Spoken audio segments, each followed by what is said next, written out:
இருப்பதுதான் உள்ளத்தின் வாஞ்சையா, உன் சித்தம் செய்வதுதான் இதயத்தின் நேக்கமையா. உம்மோடு இருப்பதுதான் உள்ளத்தின் வாஞ்சையா, உம் சித்தம் செய்வதுதான் இதயத்தின் ஏக்கமையா. ஏசையா உம்மைத்தானே என் முன்னே நிறுத்தியுள்ளேன். ஏசையா உம்மைத்தானே என் முன்னே நிறுத்தியுள்ளேன். எனக்காக யாவையும் செய்பவரே, செய்து முடிப்பவரே.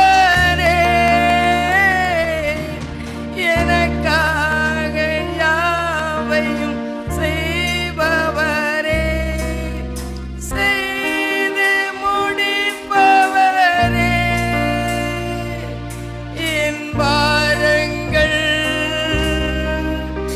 என் சுமைகள், என் பாரங்கள் என் சுமைகள்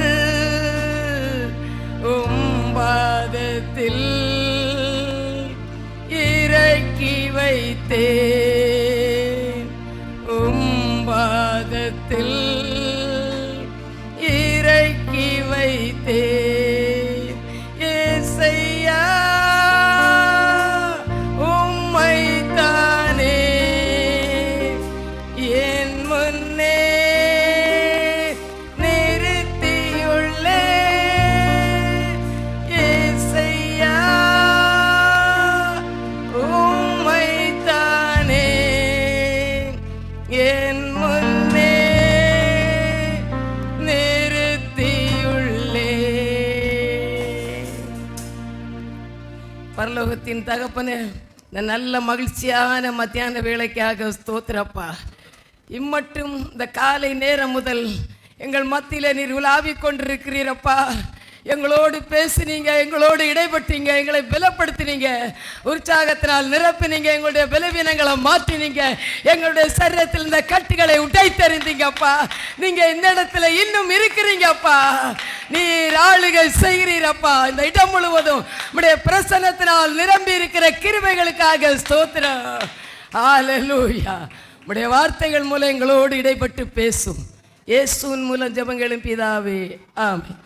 சிந்தனைக்கு எடுத்துக்கொண்ட வேத பாகம் 1 நாளாகம புஸ்தகம் 29ஆம் அதிகாரம் 12ஆம் வசனம்.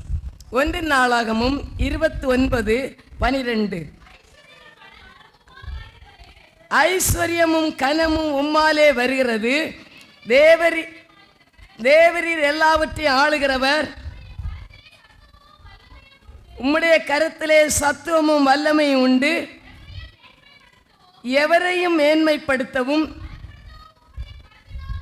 பலப்படுத்தவும் உம்முடைய கரத்தினால் ஆகும். இந்த வசனத்தை நம்ம பார்க்கும் பொழுது தாவீது சொல்லி ஒரு ஜெபம் பண்றாரு ஆண்டவரிடத்துல.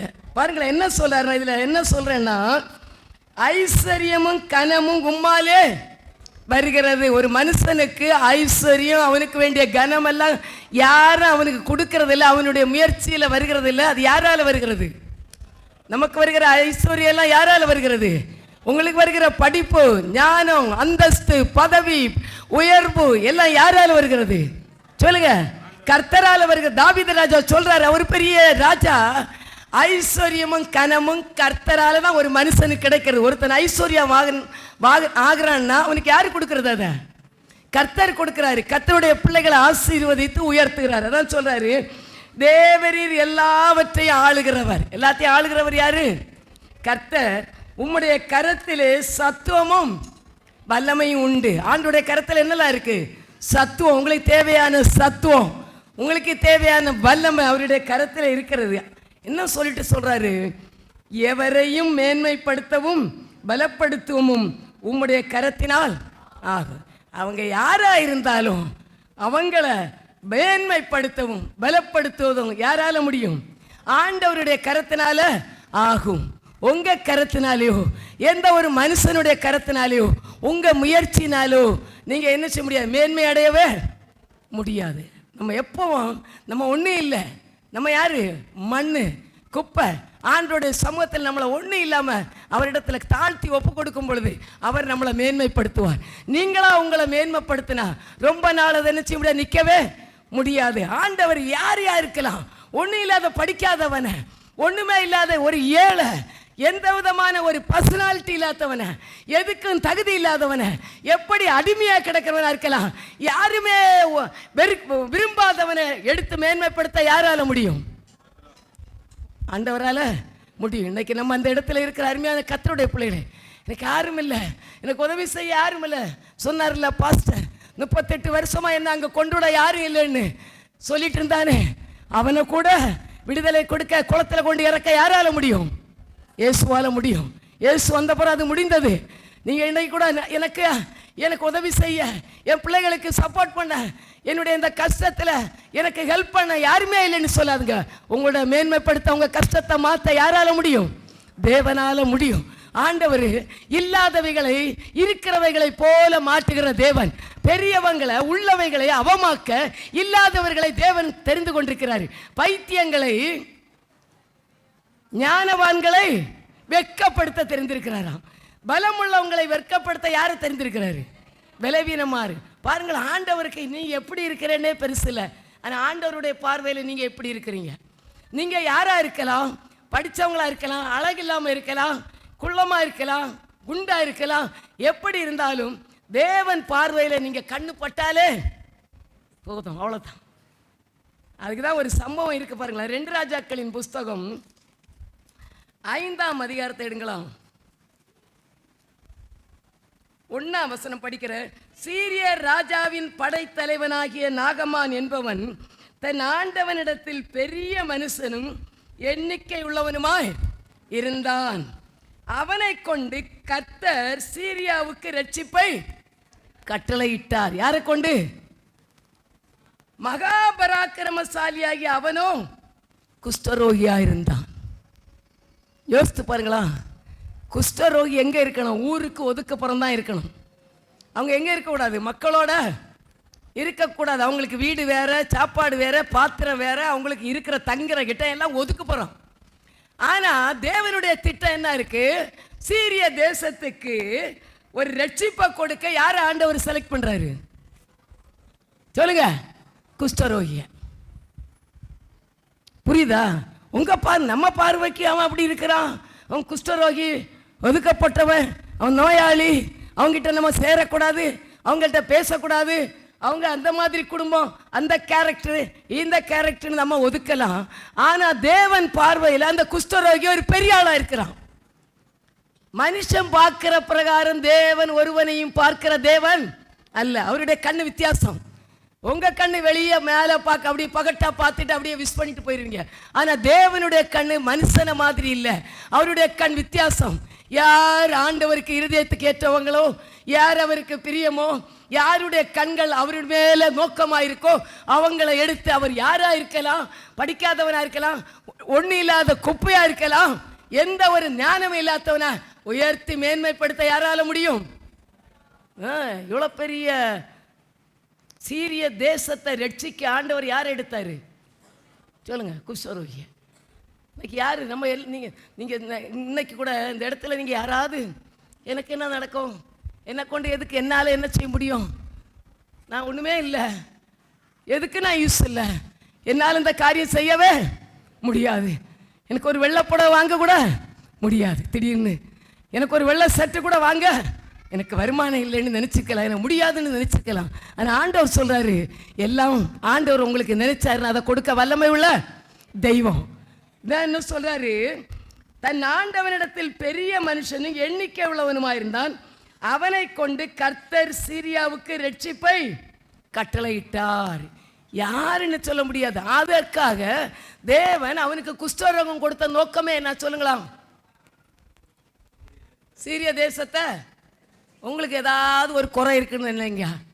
ஆமாம், இவன் என்ன செஞ்சானோ தப்பு, எங்கள் அம்மா என்ன செஞ்சாலோ, இவன் அப்பா என்ன செஞ்சானோ, இவங்க முன்னோர்கள் என்ன செஞ்சாங்களோ, அதனால தான் இவங்களுக்கு இதெல்லாம் வந்துன்னு நினைக்கிறாரு. ஆண்டவர் சொல்றாரு, இவனுக்கு குஷ்டரோகம், இவனுடைய இவன் நல்ல பராக்கிரமசாலி, நல்ல பர்சனாலிட்டி உள்ளவன், நல்ல வல்லமை உள்ளவன், யுத்தத்தில் நிறைய நல்ல ஒரு போர் வீரன். ஆனால் அவனுக்குள்ள ஒரு வீக்னஸ். அது யாருக்கு கொடுத்த வீக்னஸ்?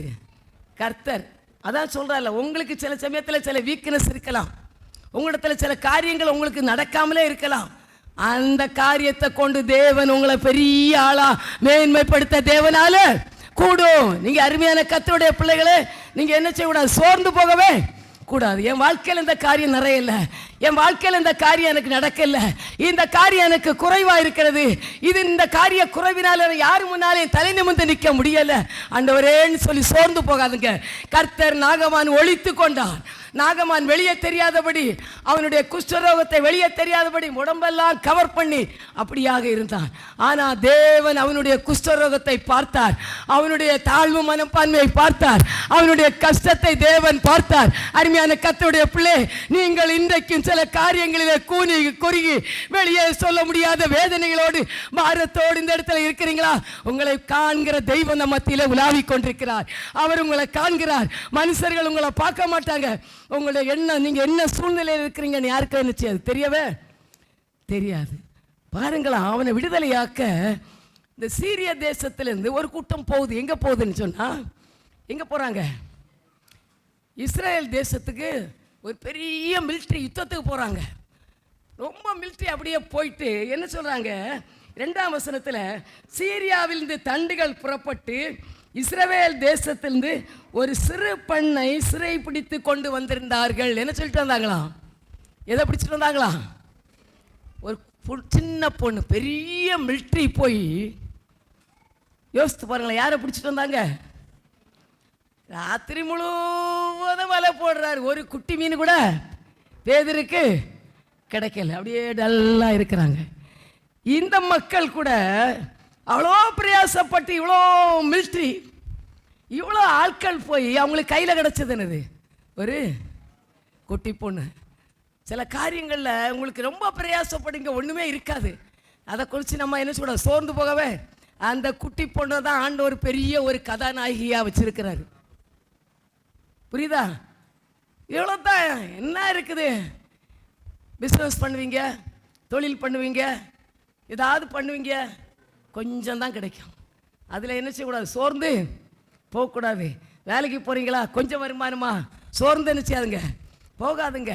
பிரயாசப்பட்டேன், நல்லா கஷ்டப்பட்டு படித்தேன், ஆண்டவர் எனக்கு கொஞ்சம் கம்மி மார்க் தான் தந்துட்டாரு, எதிர்பார்த்த மார்க் எனக்கு வரல அப்படின்னு சொல்லி நம்ம என்ன செய்யக்கூடாது? சோர்ந்து சொல்லுங்க போகக்கூடாது. மனசை திடப்படுத்திடணும். இந்த இஸ்ரேல் சீரிய மிலிட்ரி எல்லாம் போய் அவங்களுக்கு என்ன கிடைச்சு? கடைசியில் ஒரு சின்ன பொண்ணு பிடிச்சிட்டு வந்து அதை கொண்டு என்ன பண்ண முடியும்? எல்லாரும் பைத்தியக்காரனுவா. இவ்வளோ மிலிட்ரி போயிட்டு, புரியுதா? இவ்வளோ மிலிட்ரி போய் யாரை பிடிச்சிட்டு வந்தாங்க? ஒரு சின்ன பொண்ணு.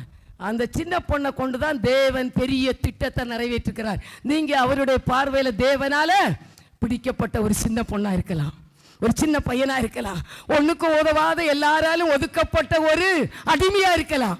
உங்களை கொண்டு பெரிய திட்டத்தை தேவன் நிறைவேற்ற இன்றைக்கும் சர்வ வல்லமை உள்ள தேவனாய் நம்ம மத்தியில் அவர் இருக்கிறார். சோர்ந்து போகாதுங்க. சின்ன பொண்ணை கொண்டு பெரிய காரியத்தை சொல்லுங்க. சின்ன கூழாங்கல்ல வச்சுதான் யாரை விழித்துறாரு ஆண்டவர்? கோலியாத்த.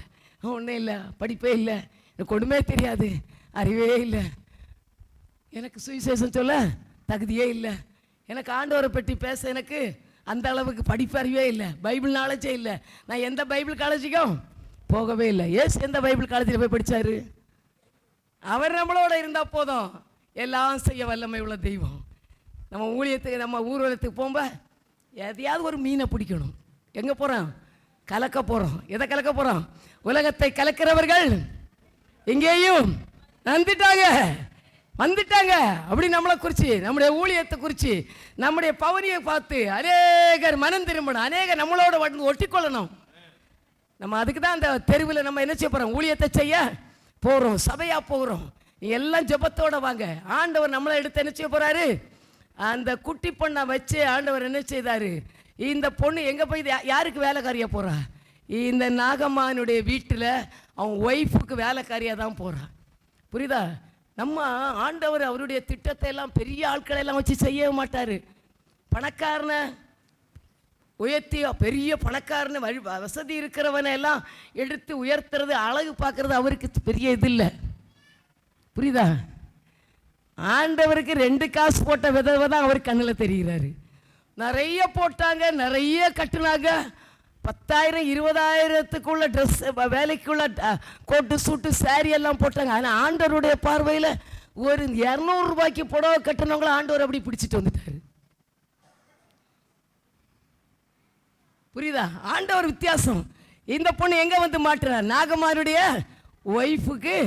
அது சூப்பர் பொண்ணு, அது சும்மா இல்லை, எருசலேம் பிள்ளை, கர்த்தருடைய பிள்ளை, ரசிக்கப்பட்ட பிள்ளை, எங்க போனாலும் ஆண்டவருடைய சுவிசேஷத்தை அறிவிக்க தன்னை ஒப்பு கொடுத்த பிள்ளை.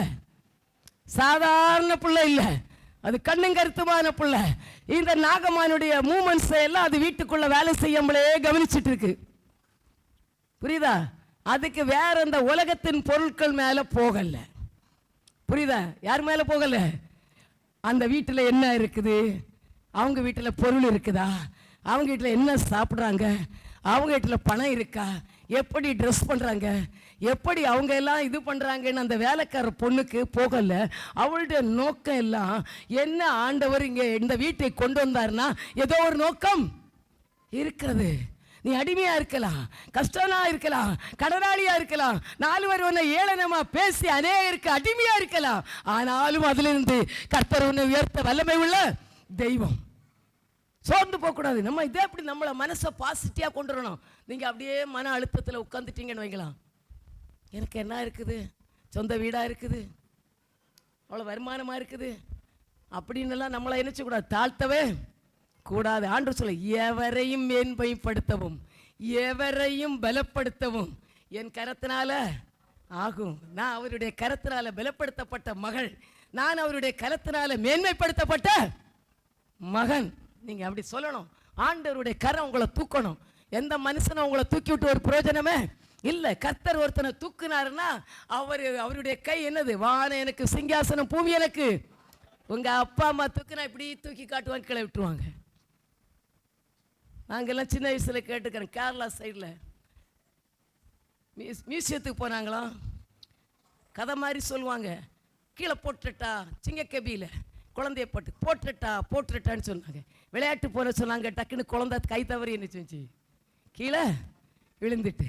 நம்ம தேவன் போட்டுட்டான்னு போட்டு சிங்கத்திட்ட கொடுக்க மாட்டார். சிங்கக்கவியில் போனால் கூட அங்கே வந்து உங்களை என்ன செய்வார், தூக்க வல்லமை உள்ள தேவன். இவனுடைய குஷ்டரோகத்தை பயன்படுத்தி அவன் ஒரு மாதிரி சோர்ந்து போய் உட்கார்ந்துருந்தான். அவனுக்குள்ள மனசுக்குள்ள ஒரு அடி, என்ன தான் இருந்தாலும் எனக்கு என்ன இருக்குது, நான் நிறைய யுத்தத்தில் நிறைய பெரிய காரியங்களெல்லாம் சாதிக்கிறேன், ஆனால் எனக்கு இந்த ஒரு குறை இருக்குது. இன்னும் எத்தனை பேர் அப்படி இருக்கிறீங்க? நினச்சதெல்லாம் நடந்துச்சு, ஆனால் ஒரு காரியம் மட்டும் எனக்கு என்ன செய்யலை, நடக்கவே இல்லை. அது அங்கே வச்சிருக்காரு. எதுக்கு வச்சிருக்காரு? தேவநாமம் மகிமைப்படும்படி ஆண்டவர் அங்கே என்ன செஞ்சிருக்காரு, பெண்டிங்கில் வைத்திருக்கிறாராம். பாருங்களா என்ன சொல்றாரு, அந்த பணிவிடை செஞ்சார். அவள் தன் நாச்சியாரை பார்த்து, 3ஆம் வசனம், என் ஆண்டவன் சமாரியாவில் இருக்கிற தீர்க்கதரிசனிடத்தில் போவாரானால் நலமாயிருக்க, அவர் இவருடைய குஷ்டரோகத்தை நீக்கி விடுவார். சுவிசேஷம் அறிவிக்குது. புரியுதா? அந்த தெய்வத்தை பற்றி அடிமையாக இருந்தாலும் நம்ம ஆண்டவருடைய பிள்ளைகள் நம்ம தெய்வத்தை பற்றி நல்லா அறிஞ்சு நல்லா விசுவாசித்து நல்ல ஒரு நம்பிக்கை நமக்குள்ள என்ன செய்யணும், இருக்கணும். அப்படிதான் நம்ம சர்ச்சுக்கு வரணும். இந்த சர்ச்சில் வந்துட்டேன்னா ஆண்டவர் என் கஷ்டத்தை என்ன செய்வார், மாற்றிடுவார். கடவுள் என்ன ஆசீர்வதிப்பார், என் பிரச்சனையெல்லாம் மாறி போகும் அப்படின்னு உள்ள ஒரு நல்ல விசுவாசம் நம்பிக்கை நமக்கு என்ன செய்யணும், இருக்கணும். இந்த பொண்ணு சுவிசேஷத்தை அறிவிக்க தொடங்கிட்டா, பொண்ணை போய் ராஜாட்டேருந்து லெட்டர்லாம் வாங்கிட்டு நாகமான் போகிறாரு. எந்த இஸ்ரேல் ராஜாட்ட. அங்கே அவன் லெட்டரை படித்து பார்க்குறான், அவன் தலையில் அடிச்சுட்டு சாகுறான். என்ன நான் தேவனா, இவனுடைய குஷ்டரோகத்தை நாய் நீக்கிறதுக்கு நான் என்ன தெய்வமா? என்னால் எப்படிமோ ஏதோ ஒரு முகாந்தரம் தேடுறான். இஸ்ரவேல் ராஜா சொல்கிறான், ஏதோ ஒரு முகாந்தரம், 2 பேருக்கும் சண்டைக்காக இவனை நம்மகிட்ட விட்டுருக்குறான். சொல்லுவாங்க, அவர்கிட்ட போ, எனக்கு சப்போர்ட் பண்ணுவாருன்னு சொல்லி அனுப்புகிறாங்க. இல்லை, நம்ம கூட சொல்லுவோம், இல்லை நீ போ, அவங்க அவனுக்கு ஏதாவது ஹெல்ப் பண்ணுவாங்கன்னு. நம்மளுக்கு முடியலைன்னா யாரையாவது காட்டி விடுவோம். அதே மாதிரி தான் அந்த பொண்ணு காட்டி விடுறா. அந்த காட்டி விடுகிற ஊழியம் பெரிய ஊழியம். புரியுதா? என்ன ஊழியம்? போங்க, வாங்க, நீதியின் தேவ சபைக்கு வாங்க, உங்க கஷ்டம் எல்லாம் மாறிடும். அந்த சின்ன பொண்ணு அதான் சொல்லி காட்டி விட்டுச்சு. உங்களுக்கு அதை காட்டி விடுக்கு தான் ஆண்டவர் கூப்பிடுறாரு. வாங்க, வந்தாலே சரியாயிடும், பிரச்சனை சரியாயிடும். ஏசப்பாட்ட வந்தா சரியாயிடும். இந்த ஒரு வார்த்தை சொல்ல தான் உங்களை வச்சிருக்கிறாரு. இதுக்கு பெரிய பைபிள் காலேஜ் படிக்க வேண்டிய தேவையே. வந்து பாருங்கள். ஒரு அம்மா சொன்னா, சமாரிய ஸ்திரீ, வந்து பாருங்கள், நான் செஞ்ச எல்லாத்தையும் ஒருத்தர் சொன்னார், அவர் தெய்வமா மேசியாவான்னு பாருங்கள். என்ன சுவிசேஷம் சொன்னாங்க? வந்து பாருங்கள், நான் சொன்ன எல்லாத்தையும், நான் செஞ்ச எல்லாத்தையும் ஒருத்தர், என் மனசில் இருந்ததெல்லாம் ஒருத்தர் சொல்லிட்டாரு. அந்த அம்மாவுடைய மனசில் இருந்ததை இயேசு சொல்லிட்டாரு. அவள் உடனே சும்மா இருக்கல, ஓடி போய் ஊருக்கு அறிவிக்கிறான். இன்னைக்கு எத்தனை பேர் மனசில் இருக்கிறதெல்லாம் சொன்னப்புறம் கூட அப்படியே அழுத்தி வச்சுட்டு சர்ச்சில் வரீங்க, உங்கள் மனசில் இருக்கிறதெல்லாம் ஊழியக்காரங்க மூலம் வருது. ஆனால் என்ன செய்யுங்க, அப்படியே வச்சுட்டு யாருக்கும் அறிவிக்காமல் அப்படியே உட்காந்து ஒரு தாளந்த வாங்கினவன் என்ன சொல்கிறான் சொல்லுங்க, நீ அப்படிப்பட்டவன், நீ இப்படிப்பட்டவர், கடினம் உள்ள மனுஷர், எனக்கு ஒரு தாளந்தை கொடுத்துரு. நான் என்ன செஞ்சேன்? புதைச்சி வச்சேன். அவங்களுக்கு அப்படியா? அவங்க ஃப்ரீயாக இருக்கிறாங்க, அவங்களுக்கு வேலையா தொழிலா, ஊழியத்துக்கு போவாங்க, ஜோம் பண்ணுவாங்க, அவங்களுக்கு பாஸ்டிங் எடுத்தால் கூட உடம்பெல்லாம் என்ன ஆகாது, எதையாவது பண்ணிட்டு கிடப்பாங்க, நேரமே இல்லை, நடப்பாங்க. அவங்க அதுக்காக போகிறாங்கன்னு சொல்லி குறை சொல்லிட்டு இந்த ஒரு தாளந்தை கொடுத்தவங்க எல்லாம் புதைச்சி வச்சுட்டு உட்கார்ந்துருக்கிறீங்க எங்களை சாக்கு சொல்லிட்டு. ஆண்டவர் கூப்பிடுவார், வா மகளே வா, ஒரு தாளந்தை பெற்றவனை பார்த்து நீ இப்படி குறை சொல்லிட்டா கிடக்கிற, உனக்கு ஒரு தாளந்து கொடுத்துருக்க, உன் கெப்பாசிட்டி தான் கொடுத்தேன், அந்த ஒன்றை கூட எடுத்து நீ ஒரு வியாபாரம் பண்ணாமல் இருக்கிறியா? எடுத்து பிடுங்கி எங்கே கொண்டு போடுறாரு? அக்கினி கடல்ல ஆட்டோமேட்டிக்காக பிளாட்டாக. நீங்கள் உங்களுக்கு ஆண்டவர் உங்கள் இருதயத்தில் இருந்த சொன்ன தெய்வத்தை, உங்களுடைய கஷ்டத்தை மாத்திர தெய்வத்தை நீங்கள் மற்றவங்க இடத்துல போய் சொல்லலைன்னா நீங்கள் நேரம் நரகம். இவனை கையும் களவுமா பிடிச்சி அக்கினியும் கந்தகம் ஏறுகிற சொல்லுங்க கடல்ல கொண்டு போடுங்க. நியாய தீர்ப்பே இல்லை. ஏன்? ஆண்டவரை பற்றி நீங்கள் மற்றவங்களுக்கு சொல்லாதனால. இது உங்கள் மேலே விழுந்த கடமை. சுவிசேஷத்தை அறிவிப்பது நம்ம மேலே விழுந்த கடமை. சுவிசேஷத்தை அறிவிக்கலைன்னா உனக்கு ஐயோ. நான்லாம் ஆஃபீஸில் இருக்கும்போது சுவிசேஷத்தை அறிவிப்பேன். ஏன் இதெல்லாம் சும்மா சொல்கிறீங்கன்னு கேட்பாங்க. எங்கள்கிட்ட ஏன் இதெல்லாம் போர்ஸ் பண்ணுறாங்க? நான் என்ன சொல்லுவேன், நீங்கள் சொல்லாட்டு எனக்கு ஐயோ, கேட்காட்டு உங்களுக்கு சொல்லுங்க, சொல்லாட்டு சுவிசேஷத்தை நீ அறிவிக்காட்டு உனக்கு ஐயோ, அவங்க கேட்கலன்னா அவங்களுக்கு ஐயோ. எதில் நீங்கள் மாட்டிக்கிடுங்க? நம்ம சொல்லிட்டா முடிஞ்சு போச்சு. உன் கூட இருக்கிறவன், உன் பக்கத்து வீட்டுக்காரன், உனக்கு அறிமுகமானவன் பாவம் செஞ்சிட்டே இருக்கிறான், தப்பு பண்ணிகிட்டே இருக்கிறான், அதை நீ கண்டிச்சு உணர்த்தாம அவன் அப்படியே அந்த பாவத்தில் செத்து போயிட்டான்னா அவன் ரத்த பொழிய உன்னிடத்தில் சொல்லுங்க, அடுத்த வீட்டில் போய் கேட்பாரு, உங்ககிட்ட கேட்பேன். நீ அறிவிச்சிட்டேன்னா சொல்லிட்டேன்னா நீங்களாக்கிட்டீங்க. அதுக்கு தான் ஆண்டவரை பற்றி சொல்கிறோம். நமக்கு அந்த இரத்தப்பழி நம்ம மேலே வராது.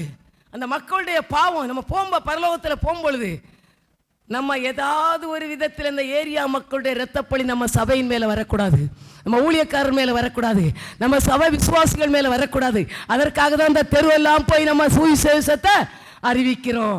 இவங்களுடைய இரத்தப்பழி நம்ம மேலே சுமராதபடி சொன்னாங்கல்ல, இயேசு பிலாத்து கையை கழுவி குற்றமில்லாத இரத்தத்தை காட்டி கொட்டே, இவனுடைய இரத்தப்பழிக்கு நான் சம்பந்தம் இல்லைன்னு தண்ணியில் கையை கழுவி விட்டுறான். அப்போ அந்த ஜனங்கள் சொல்கிறாங்க, இஸ்ரவேல் மக்கள், இவனுடைய இரத்தப்பழி எங்கள் மேலும் எங்கள் பிள்ளைகள் மேலும் சுமரட்டும். வந்தது பார்த்தீங்களா? யூதர்களுக்கு எவ்வளோ அழிவு வந்தது. இயேசு கிறிஸ்து சிலுவையில் அடித்து அவர் மரித்த பிறகு யூதர்கள் எல்லாம் பயங்கரமான ஒரு மன்னர் வந்து எல்லாரையும் கீறி போட்டான். எல்லா யூதர்களையும் எங்கே இருக்கிறார் யூதர்கள் அங்கங்கே போய் உலகம் முழுவதும் சிதறடிக்கப்பட்டாங்க. யூதர்களுக்கும் இந்த உலகத்துக்கும் ஒரு பெரிய சம்பந்தம் இருக்கு. பைபிளுக்கும் உலகத்துக்கும் ஒரு பெரிய சம்பந்தம் இருக்கு. சும்மா இல்லை, பைபிள் சாதாரணமானது அல்ல. பைபிள் ஹிஸ்டாரிக்கல், வரலாறு.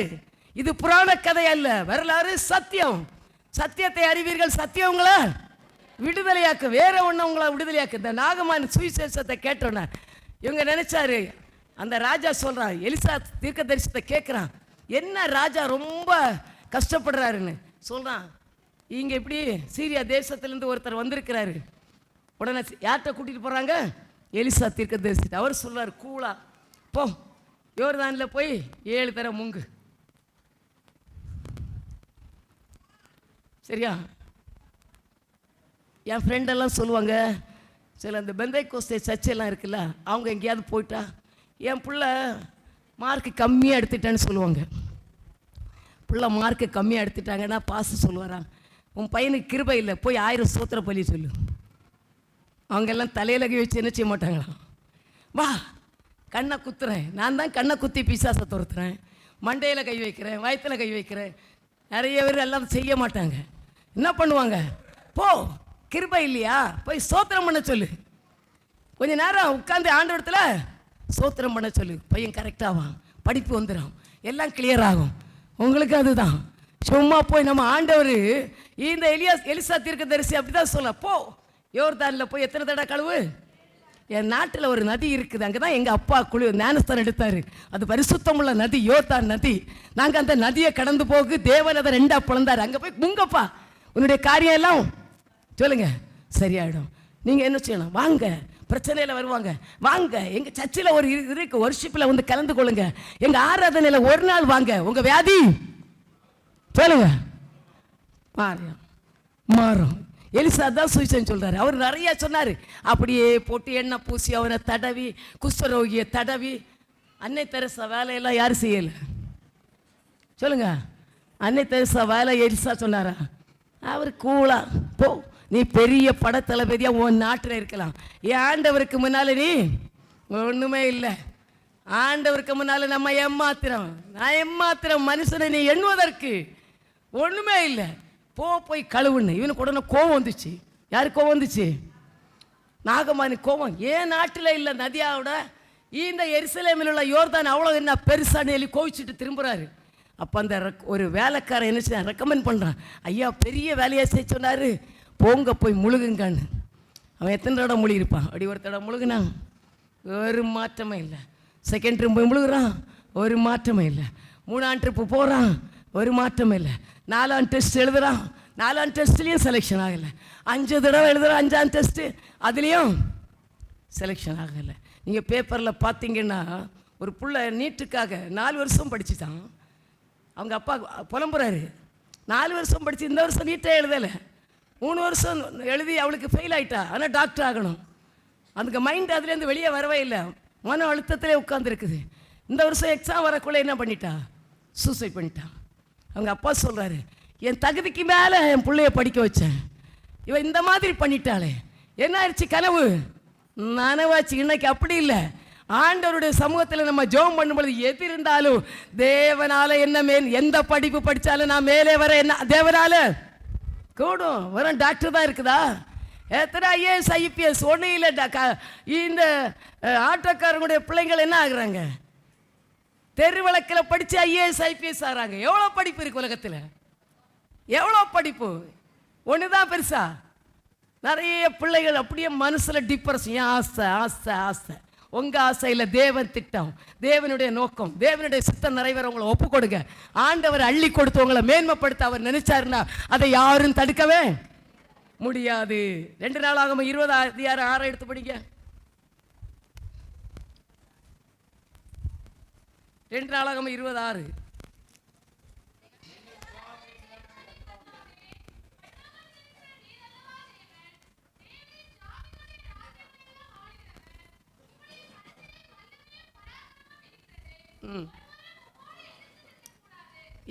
யாரோட ஏற்று நிற்க முடியாது, தேவனோடு யாரும் ஏற்றுக்கொண்டு நிற்கவே. ஒரு பிள்ளைய டாக்டர் ஆக்கணும்னு தேவன் பரலோகத்திலிருந்து திட்டம் வச்சார.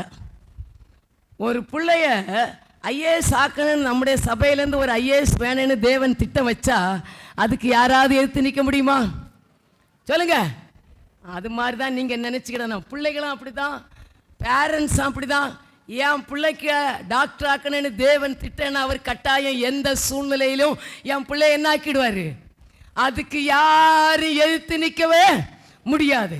அவங்க படிப்பு எதிர்த்து நிற்க முடியாது, அவங்க மார்க் எதிர்த்து நிற்க முடியாது, அவங்களுடைய பணம் அவங்களுக்கு எதிர்த்து நிற்க முடியாது. தேவன் நினைத்தால், தேவன் செய்வதை, நான் செய்வதை யார் தடுக்க முடியும்? பிள்ளைகள், படிக்கிற பிள்ளைகள், நிறைய டெஸ்ட் எல்லாம் எழுதிட்டு இருக்கிறவங்க எல்லாம் சோர்ந்து போகாதுங்க. இந்த நாகம்மா எத்தனை தடவை எழுதுனா? 6 தடவை பண்ணான், ட்ரை பண்ணுறான். ஒவ்வொரு தடவை ஒரு மாற்றமே இல்லை, ஒரு இம்ப்ரூவ்மெண்ட்டும் இல்லை. குஷ்டரோகம் அப்படி தான் இருக்குது. எத்தனை தடவை அப்படி இருந்து? 6 டைம்ஸ் அப்படியே இருந்து எந்த இம்ப்ரூவ்மெண்ட்டும் இல்லை, கொஞ்சம் கூட மாற்றமே இல்லை. ஆனால் எழுந்துறான், இறங்குறான். நீங்கள் இன்னைக்கு எத்தனை பேர் 5ஆம் தடவை முங்கிட்டு ஒரு மாற்றம் இல்லை? இதுக்கு ஜெபம் பண்ணணும். 7 நாள் ஜெபம் பண்ணுறேன், 5 மாதம் ஜெபம் பண்ணேன், 6 மாதம் ஜெபம் பண்ணேன், எத்தனை ப்ரேயர்ல எல்லாம் அட்டன் பண்ணேன், ஒரு மாற்றமும் இல்லை. 7ஆம் தடவை வரும்போது தானே விடுதலை. உங்களுக்கு என்ன தெரியும் நீங்கள் எந்த லெவலில் இருக்கிறீங்கன்னு? 5 தடவையில் இருக்கிறீங்களா, 6ஆம் தடவை முங்குறீங்களா, 7ஆம் தடவை முங்குறீங்க? 7ஆம் தடவை முங்கும் பொழுது அவனுடைய குழந்தையினுடைய சரீரத்தை போல அவனுடைய சரீரத்தில் ஒரு மாற்றம் உண்டானது. அருமையான கர்த்தருடைய பிள்ளைகளே, நம்ம என்ன செய்யக்கூடாது? சோர்ந்து போகக்கூடாது. ஏன் எனக்கு இப்படி இருக்குது, என்னுடைய வீக்னஸை நினச்சி நீங்கள் என்ன செய்யாங்க? டல் ஆகவே நீங்கள் அந்த வீக்னஸை நினச்சி, உங்கள் குடும்பத்தின் வீக்னஸ்ஸு, சில காரியங்களை நினச்சி நீங்கள் மனதில் அழுத்தம் கொண்டுறீங்கன்னா உங்கள் மனசு அழுத்தி ப்ரெஷர் ஆகிடும். ஹார்ட் என்ன ஆகிடும்? மன அழுத்தம்னு சொல்கிறீங்க. அதுக்கப்புறம் எந்த டாக்டர்கிட்ட போகணும்? சைக்காட்டிக்கிட்ட, பைத்தியார டாக்டர்கிட்ட, கீழ்ப்பாக்கத்துக்கு தான் போகணும். எங்கே கொண்டு போகணும் உங்களை? சொல்லுங்கள். மன அழுத்தம் எல்லாம் வந்தால் எங்கே கொண்டு போகிறாங்க? சைக்காட்டிக்கு. அந்த டாக்டர் தான் பார்த்து மனசை என்னத்துக்கு அழுத்த கொடுக்குறேன். என்ன நடக்குதோ சொல்லுங்க, என்ன நடக்குதோ தேவன் செய்கிறது எதுவோ அது நல்லா இருக்கும். ஆண்டவர் கொடுக்கறது எனக்கு போதும். ஆண்டவர் என்ன ஆசீர்வதிக்க நினைச்சா அதை யாரும் நினைச்ச முடியாது, தடுக்கவே. நீர் முடிவெடுத்தால் யார்தான் மாற்ற முடியும்? நீர் முடிவெடுத்தால் எனக்கென முன்குறித்த எதையுமே, எனக்கென முன்குறித்த எதையுமே எப்படியும் நிறைவேற்றி முடித்திடுவே. உமக்கே ஆராதனை என் உயிருள்ள நாளெல்லாம். ஐயா உமக்கே ஆராதனை நாளெல்லாம். அனைத்தையும் செய்து முடிக்கும் ஆற்றல் உள்ளவரே, நினைத்தது ஒரு நாளும் தடைபடாதையா. அனைத்தையும் செய்து முடிக்கும் உள்ளவரே,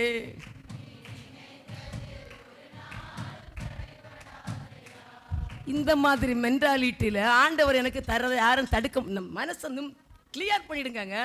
எதுக்கு போட்டு யோசித்து குழப்பிட்டு தூங்காமல் அப்படியே இருதயத்தை போட்டு அலசி ஆராய்ஞ்சி பிபி குறையாது. சும்மா இருக்கிற உடம்புல என்ன வந்துடுது சொல்லுங்க? பிபி. கேட்பாரு டாக்டர், தூங்குனியா? தூக்க மாத்திரை கொடுத்து உங்களை தூங்க வைக்கிறார். எதுக்கு? Side effect. என்ன பண்ணுவீங்க? உங்களால் என்ன செய்ய முடியும் சொல்லுங்களா? உங்கள் பிள்ளை தப்பு செஞ்சா, உங்கள் வீட்டுக்காரர் தப்பு செஞ்சா உங்களால் திருத்த முடியுதா? 5 வயசு குழந்தைய திருத்த முடியாத காலத்தில் வாழ்ந்துட்டு இருக்கிறீங்க. நீங்கள் செஞ்சது தான் அது, நீங்கள் சொல்கிறதா அதுக்கு ஆப்போசிட்டாக தான் செய்யுது. நீ அதை எடுக்காதேன்னு சொல்லும், அது நீங்கள் இல்லாத நேரத்தில் கூட அதை போய் எடுக்க தான் பார்க்குது. சாத்தான் அந்த மாதிரி ஜென்ரேஷன் மத்தியில் நம்ம வாழ்கிறோம். நம்ம அதையும் இதையும் பண்ணி கர்த்தர் மேலே பாரத்தை போட்டுட்டு விடுங்களாம், எல்லாம் அவர் பார்த்து கொள்வார். யெகோவா ஈரே சொல்லுங்க. நீங்கள் என்ன செய்ய வேண்டிய தேவையில்லை சொல்லுங்க. யெகோவா ஈரே எல்லாமே பார்த்து கொள்வே. யெகோவா ஈரே எல்லாமே பார்த்து கொள்வே. கலங்கலப்பா நாங்க கலங்கலப்பா சொல்லுங்க. கலங்கலப்பா கத்தர் நாமம் என் புகலிடமே கருத்தோடு துதித்திடுவேன்.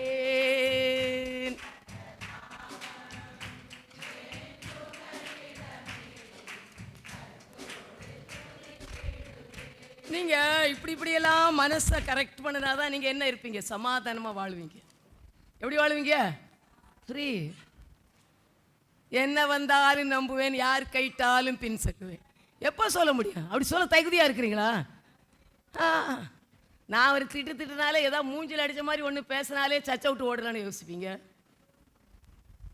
ஆனால் பாட்டு மட்டும் எப்படி இருக்கும்? என்ன வந்தாலும் நம்புவே, யார் கைவிட்டாலும் பின் செல்வேன். பாட்டு மறந்துச்சு.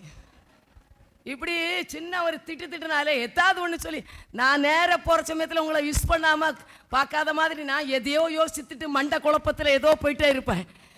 அந்த பாஸ்டம்மா பழசு மாதிரியே இல்லை. அந்த அம்மா கொஞ்சம் கர்வமாயிடுச்சு எனக்கு. நான் அப்படி தாங்க இருக்கிறேன். நல்லா சாப்பிட்டா கொஞ்சோண்டு சாப்பிடுவேன், நல்லா உடுத்தா 2 ட்ரெஸ் எடுப்பேன். இப்போ தான் நான் அந்த காலத்துலலாம் ஒரு 4-5 ப்ளவுஸ் தான் இருக்கேன். இப்போ நிறைய இருக்குது. ஏன்னா ஆண்டவர் எக்ஸ்ட்ரா நிறைய கிஃப்ட் வரும். நான் அங்கங்கே ஊழியம் செய்கிறதான் நிறைய கிஃப்ட். இப்போ அதுதான் எனக்கு கிஃப்டே தவிர நான் வேறு எதையும் எக்ஸ்ட்ராவாக என்ன செய்யலை. என் மைண்டில் மாற்றமே இல்லை. பழைய ஆள் தான் நான். யார்? பழைய ஆள். என்கிட்ட மாற்றம் இல்லை. அதனால நீங்கள் என்ன செய்யணும்? மைண்டை கரெக்டாக வச்சுடுங்க. கிளியர், தைரியம். என்ன வந்தாலும் பார்க்கலாம், ஒரு வழி பார்த்துக்கலாம். என்ன தான் நடக்கும்? இந்த நோய் என்ன தான் பண்ணும்? சாவுக்கு மேலே என்ன வரும்? அப்படியே போட்டு குழப்பி குழப்பி குழப்பி தான் செத்தப்புறம் யார் பார்க்கறது? என் பிள்ளை யார் பார்க்க இருக்கிறா? இருக்குதப்பா நிறைய பேர். செத்தப்புறம் நிறைய பேர் வருவாங்க. சொந்தக்காரங்க எல்லாம் தள்ளா போட்டுட்டு போயிட்டா. தாய் என்ன செஞ்சுட்டா சொல்லுவாங்க. போகிற இடத்துல எல்லாம் என்ன கிடைக்கும்? சப்போர்ட். தாய் தகப்பம் இல்லாத பிள்ளை இதுக்கு எல்லாம் போய் ஒவ்வொருத்தரும் வருவாங்க. இது தாய் தகப்பம் இல்லாத பிள்ளை, இதுக்கு ஏதாவது கொடுங்கன்னு. நீங்கள் நினைக்கிறது நான் இருந்தால் தான் என் பிள்ளைக்கு. நீங்கள் அப்படியே யோசித்து நீங்கள் ஒன்றும் இல்லாத மாறுறீங்க. நான் என்ன சொல்கிறேன்னா, என்ன இருந்தாலும் ஆண்டவர் என் பிள்ளைய பார்த்துடுவார், என் குடும்பத்தை அவர் பார்த்துடுவார், என் தேவையை பார்த்துடுவார், என் காரியத்தெல்லாம் நான் அவர் கையில் ஒப்பு கொடுத்துட்டேன். நான் இருந்து ஒன்றுமே செய்யவே முடியாது அப்படின்னு ஆண்டவரத்தில் ஒப்பு கொடுக்கணும். இன்னும் ஒரே ஒரு காரியத்தை மட்டும் நம்ம பார்த்துட்டு போயிடலாம். நான் நிறைய எடுத்துகிட்டு வந்தேன், ஒன்றும் பேச ராஜாக்கள். டைம் ஆச்சு. 2 யோவான் 9ஆம் அதிகாரத்தை எடுக்கலாம்.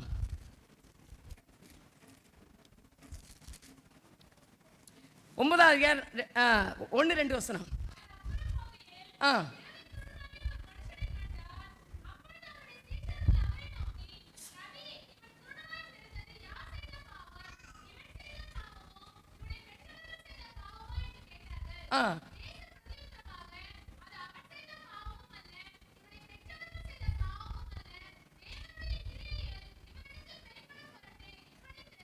பாருங்களா, சீசர்களுக்கு ஒரு கேள்வி.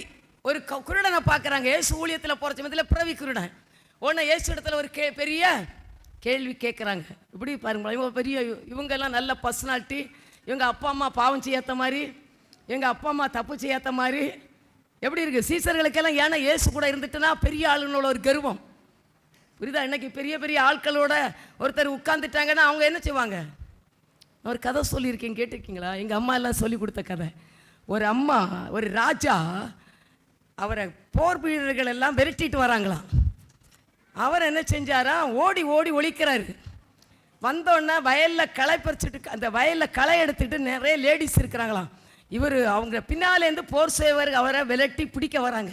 இந்த வயலில் களை பறிச்சுட்டு இருக்கிற லேடிஸு அவரை பார்த்தோன்னே 2 காலுக்குள்ளே என்ன செய்தாங்க? அவரை மறைச்சி வச்சுட்டு ஒரு அம்மா உட்காந்துட்டு தெரியாத மாதிரி அவரை காப்பாற்றிட்டாங்க. எல்லாம் தேடுறாங்க. ஒருத்தர் ஓடி வந்தார்.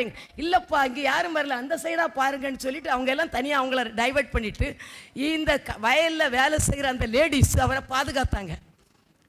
பாதுகாத்து இவர் உயிர் அல்லனா அவர் செத்துருப்பார். அப்போயே வெட்டிக்கொள்ள தான் வந்தாங்க. அப்போ இந்த ராஜா என்ன செஞ்சாராம்? சரி, இந்த அம்மாவுக்கு நம்ம எதையாவது பரிகாரம் செய்யணும்னு சொல்லிட்டு, உனக்கு என்ன இருக்குமா, என்ன இருக்கு உனக்கு என்ன? அப்போ அவளுக்கு ஒரு பொண்ணு இருந்த, அழகான பொண்ணு. ராஜா சொன்னார், நான் செத்துருப்பேன், உன் பொண்ணை நான் என்ன செய்ய போகிறேன்? கல்யாணம் பண்ண போகிறேன். சரி ராஜா கல்யாணம் பண்ணுவா, கட்டி கொடுத்துட்டாங்க. இந்த பொண்ணை ராஜா அவருடைய நாட்டுக்கு எடுத்துகிட்டு போனார். அங்கே போயிட்டு இருக்குது. ஒரு நாள் வெளியே இவளை சுற்றிட்டு ஊருக்கு காட்ட போகிறாரு. இது பாருங்களாம், கிராமத்தில் கிடந்தது, பனம்பழம் சாப்பிட்டது, நொங்கு சாப்பிட்டது, ஆழ்வெள்ளிக்கிழங்கு சாப்பிட்டது, நண்டு சாப்பிட்டது, வயலில் கிடந்த மீன் சாப்பிட்டது. இப்போ எங்கே போச்சு அது? ராஜா அரண்மனையில்.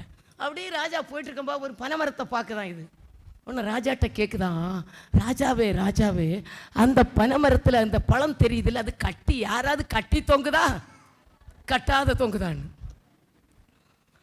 ராஜா பார்த்தாரு, அப்பாப்பா இந்த பொண்ணை கொண்டு நான் ராஜ்யபாரத்தில் உட்கார வச்சா நம்ம நாடு சீர்கட்டு போச்சு. அம்மா நீ எனக்கு மனைவியா இருக்கிறதுக்கு நீ யாரு இல்லை, தகுதி இல்லை, போயிடம்மா அவன் வீட்டுக்கு ஏதாவது காசு தாரேன்னு அவர் அங்கே அனுப்பி விட்டுட்டாரு. நிறைய பேர்லாம் அப்படியெல்லாம் இருக்கக்கூடாது. கட்டி தொங்குதா பனம்பழம் தின்னவங்க ராஜா விட்ட நக்கல். ஒரு ஸ்டேஜில் வந்தோன்னா அவரை நக்கல் பண்ணுற மாதிரி. நம்ம எந்த நிலைமையில் இருந்தாலும் வந்த நிலைமையா, அதை சொல்கிறாங்க, வந்த நிலைமையா உங்கள் அப்பா அம்மாவை மறக்கக்கூடாது. யாரையும் நினைச்சக்கூடாது. வந்த நிலைமை எப்படி இருந்தேன், ஆண்டவர் எளியவனை குப்பையிலிருந்து எடுத்து ராஜாக்களோடும் பிரபுக்களோடும் உட்கார வச்சு அழகு பார்க்கறதா நம்முடைய தேவன். பணக்காரனை எடுத்து இன்னும் கொடுத்து பணத்தை கொடுத்து வைக்கிறவர் நம்முடைய தேவன். ஒன்றும் இல்லாமல் நாங்களும் ஒன்றும் இல்லாத வெறுங்கையாத அந்த பூமியில் நாங்கள் சின்ன பட்டணத்துக்கு வந்தோம். ஆண்டவர் இவ்வளோ ஆசீர்வாதம் கொடுத்து எங்களுக்கு யாரும் குடும்பத்தில் சொந்தக்காரங்களோ பந்தக்காரங்களோ குடும்ப சொத்தில் வரல. எல்லாம் எங்களுடைய உழைப்பு, கடின உழைப்பு உழைச்சோம். ராவு பகல உழைக்க இன்றைக்கும் உழைக்கிறோம். தூங்கல, 2 மணிக்கு தான் தூங்கணும். எத்தனை மணிக்கு? 3 மணி. நாங்கள் வரம்போ இங்கே இந்த ஆம்பளை பசங்க எல்லாம் வெட்டிட்டு இன்னும் இந்த சைடாக போனாங்க. நாங்கள் அந்த சைடாக வரும்போது தான் நாங்கள் வரோம். எழும்பி உடனே அடுத்த காய்கறி வெடிச்சு சமையல் பண்ண வந்துட்டோம். எத்தனை மணிக்கு? 5:30 6 என்ன செஞ்சிட்டோம், சமையல் பண்ணிட்டோம். வந்து குளிச்சுட்டு நாங்களும் ஃப்ரெஷ்ஷாக வந்துட்டோம். சும்மா எல்லாம் உட்காரல, உழைக்கணும் உழைக்கணும் உழைக்கணும், உழைத்து முன்னேறணும், ஹார்ட் ஒர்க் பண்ணுங்க, சும்மா இருக்காதுங்க. சோம்பேறிகளுக்கு விரும்பினது நடக்காது. சோம்பேறிகள் விரும்பினது ஒன்றும் என்ன செய்யாது, நடக்காது. படிக்கிற பிள்ளை நான் டாக்டர் ஆகணும், என்ஜினியர் ஆகணும், ஐஏஎஸ் ஆகணும்னு தான் நல்லா ஹார்ட் ஒர்க் பண்ணுங்க. அவங்களுடைய உழைப்புக்கு ஏற்ற பலனை தேவன் என்ன செய்வார், கொண்டு வர. இங்கே பாருங்களா, என்ன கேட்குறாங்க, இந்த பையன் குருடனா சீசர்கள். நான் என்ன எது சொன்னேன்னா, சீசர்கள் பெரிய ஆள் மாதிரி, எங்கள் அப்பா அம்மா நீதிமானுக்கு பிறந்த புள்ள மாதிரி என்ன கேட்குறாங்க, இந்த பையன் பிறந்தது. நான் அதுக்கு தான் இந்த பொண்ணுங்க கதையை சொன்னேன். இந்த பையன் குருடனா பிறந்தது, இவன் அப்பா செஞ்ச தப்பா சொல்லுங்க, அம்மா செஞ்ச தப்பா? ஏசு நினைச்சாரு, ஆமாடா அவன் அப்பா செஞ்சிருப்பான் தப்பு, அதனால இந்த பையன் என்ன பிறந்தான், குருடனா பிறப்பான்னு எல்லா சீசர்களும் ஜால்ரா போடுவார். ஏசு யாருக்கு ஜால்ரா போடுவார்? ஏசு உங்க வார்த்தைக்கெல்லாம் ஜால்ரா போடுகிற தெய்வம் அல்ல. நீ சொல்ற கேள்விகளுக்கெல்லாம் அவர் ஆன்சர் பண்ண மாட்டார், அவர் நெகட்டிவா தருவார். உன் ஆன்சர் மாதிரி நீ எதிர்பார்க்கிற ஆன்சர் ஆண்டவர் கொடுக்கிற தெய்வம். நீ நினைக்கிற மாதிரி பதில் கொடுக்கிற தெய்வம் இயேசு அல்ல. அவருக்கு தெரியும் ஒன்ன பார்த்து நீ என்ன காரியத்தில் இவங்களை பற்றி இப்படி கேட்கிற, அது யாருக்கு தெரியும்? யாருக்கு தெரியும்? இயேசுக்கு தெரியும். அதான் சொல்றாரு, இவன் செஞ்ச தப்பம் இல்லை, இவன் அப்பன் செஞ்ச தப்பம் இல்லை, இவன் தாத்தா செஞ்ச தப்பம் இல்லை, என்னுடைய நாமம். என்ன சொல்றாரு, தேவனுடைய கிரியைகள் இவனிடத்தில் வெளிப்படும்படி இவன் என்ன செய்யறான், குருடனா இருக்கிறான். அப்ப ஒவ்வொருத்தருடைய வாழ்க்கையிலும் நீ ஏன் குண்டா இருக்கிறனெல்லாம் யோசிக்காதுங்க. குண்டா இருக்கிற பிள்ளைகளுக்கு குண்டு மாப்பிள்ளை வருவான். சில பிள்ளைங்க குண்டா இருக்கிறான்னு, எங்கள் ஒரு ஃப்ரெண்டு இருந்தாங்க தெரியும், குண்டு என்ன பண்ணுறது. ஆனால் வந்த மாப்பிள்ளை சூப்பர் மாப்பிள்ளை, அவங்களுடைய உடம்புக்கு ஏற்றபடி ஒரு நல்ல படிக்கிற பேங்க்கில் ஒர்க் பண்ணுற ஒரு மாப்பிள்ளை வந்தான். கல்யாணம் பண்ணி கொடுத்தாங்க, குழந்தை பிறந்துச்சு. என் பொண்ணு குண்டா இருக்குது குண்டா இருக்குன்னு யோசித்துட்டே இருந்தாங்க. குண்டா இருந்தாலும் தேவன் நினைச்சா உயர்த்த முடியும். படித்தவனையும் உயர்த்த முடியும், படிக்காதவனையும் உயர்த்த முடியும், ஆண்டவரால் முடியும். அது தேவன். நீங்கள் நினைக்கணும் எனக்கு இந்த காரியம் இல்லைன்னா, தேவனுடைய கிரியைகள் உங்கள் மூலம் உலகத்துக்கு வெளிப்பட உங்களை அப்படி வச்சிருக்கிறாருன்னு நல்லா நினைங்க. இது நிமித்தம் என் வாழ்க்கையில் ஒரு பெரிய காரியத்தை கர்த்தர் என்ன செய்கிறாரு, செய்ய போகிறார். அவருடைய நாமம் என் மூலம் சொல்லுங்க. ஆண்டவர் இன்னும் நிறைய இருக்கு. எஸ்தர் எங்களோட பொண்ணு அடிமை, எஸ்தரை எடுத்து வைத்தினாரா வைத்தலையா, அடிமை பொண்ணு ராஜாவுக்கு பொண்டாட்டி ஆயிட்டான். தேவனால யாரையும் எடுத்து மேன்மைப்படுத்தவும் பலப்படுத்தவும் அவருடைய கரத்தில் நீங்க இருக்கணும். கர்த்தர் உங்களை ஏற்ற காலத்தில் உங்களை உயர்த்தும்படி அவருடைய கரத்துக்குள், பலத்த கரத்துக்குள் சொல்லுங்க. அவர் கரத்தில் இருக்கிறவங்களை தான் அவர் கரம் பிடிக்கும். அவர் கரத்தை விட்டு தூரம் போனவங்களை அவருடைய கரம் எடுத்து உயர்த்தவே சொல்லுங்க. என்ன வந்தாலும் அவரோட இருக்கணும். எனக்கு அப்பா தான். என்னை அடித்தாலும் பரவாயில்ல, நீர் என்னை கொண்டு போட்டாலும் நான் உங்களை விட்டு போகிறத குறித்து ரூத் என்ன செஞ்சா, மாமியார்ட்ட சொல்கிறா, நான் ஒன்றை விட்டு போகிறத குறித்து என்கிட்ட பேசவே, நீ எங்கே சாகுறி அங்கே தான் சாகுறேன். ஏசப்பா நீங்கள் என்ன செஞ்சாலும் பரவாயில்ல, நீங்கள் என்ன அடித்தா கூட பரவாயில்ல, நீங்கள் என்ன செய்தாலும் திட்டினாலும் நான் மனுஷ கரத்தில் போய் என்ன செய்ய மாட்டேன். சொல்லுங்க, எந்த ஒரு மனுஷனுடைய கரத்திலையும் போய் விழக்கூடாது. கடவுள் கரத்தில் விழுது அழுது புலம்பி உங்களுடைய காரியங்களை பெற்றுக்கொள்ளுங்க. கர்த்தர் உங்களை உயர்த்த அவர் சர்வ வல்லமை உள்ள தேவன். இன்னும் நிறைய போன டைம் ஆகிடும், முடிச்சிடுறேன். அதில் யாரும் சோர்ந்து போகாதுங்க. கர்த்தருடைய கரத்தில் விழத்தான் வேளன் வெள்ளி சனி. நீங்கள் ஏதாவது ஒரு நேரத்தில் ஒரு நாளாவது லீவ் போட்டு என்னத்துக்கோ எத்தனை கல்யாணத்துக்கெல்லாம் ஓடுறீங்க இல்லை, ஏதோ ஒரு நாளாவது வாரத்தில் ஒரு நாளாவது இந்த ஊர்வலத்துக்காக வந்து உபவாசம் எடுத்து ஜோம் பண்ண கடந்து வாருங்க. கர்த்தர் உங்களை ஆசீர்வதிப்பார். கர்த்தர் தாமே இந்த வார்த்தைகளை ஆசீர்வதிப்பாராங்க.